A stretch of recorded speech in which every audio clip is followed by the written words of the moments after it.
I've been working on a project for the last couple of years, and I've also tested it with a few small companies, but I've never felt that the end product was complete. So I'm happy to report that I finally found what I was missing, and I've actually launched my what I call Grief in the Workplace program. I launched it in January, and I've launched it in Guam, but eventually the goal is to get out there and share it with so many other different locations. A lot of people are wondering, what is that? What does that consist of? There's a lot of unknown when it comes to workplace grief, corporate grief, grief in the workplace, whatever you want to call it. And then there's also, it affects the employee, it affects the leadership. If you're not the employee that's grieving, but you're the one that's supporting, how do you do that? And if you're the employee that is the griever, how do you come back to work and how do you feel safe?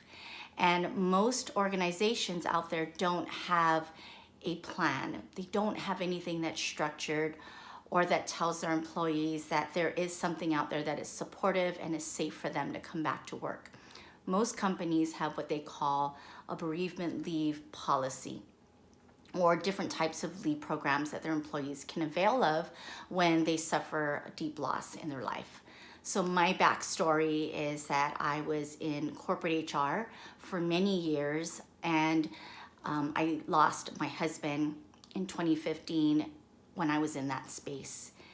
So prior to him dying, I was the HR professional that administered those bereavement policies in my workplace. And I wasn't very open to the ideas of people needing more time to take off work, or what it meant when they came back to work and how we could support them in their journey of transitioning back after a big loss event.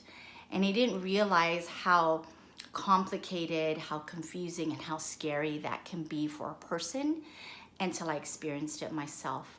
And so I realized that many organizations, if not all organizations, are very ill-equipped in how to manage through grief, whether it's a grieving employee, whether it's a grieving leader, whether it's a grieving organization. I've come across many that have come to me and said, can you help us? We have an employee that has passed away and our entire organization is grieving, or an entire department is grieving, and we don't know how to help them.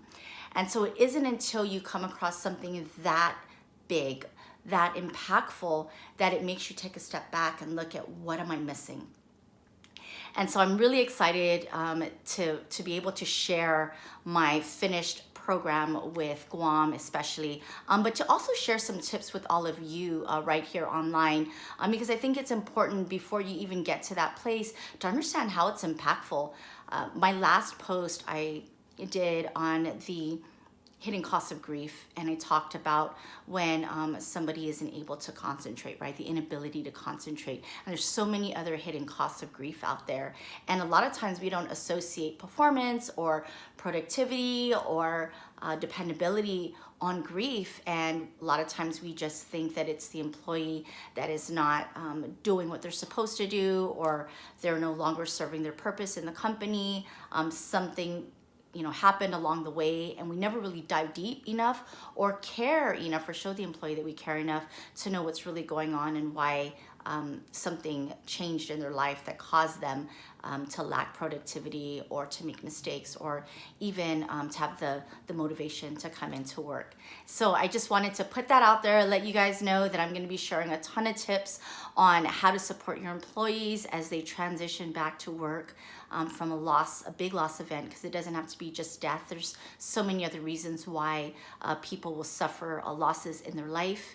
And also tips for you as the employee, if you are struggling to get back to work, if you don't know how to get back to work, if you don't know if you want to go back to work. So there's so many different angles that we can look at this, and I just want you guys to know that it's going to be out there.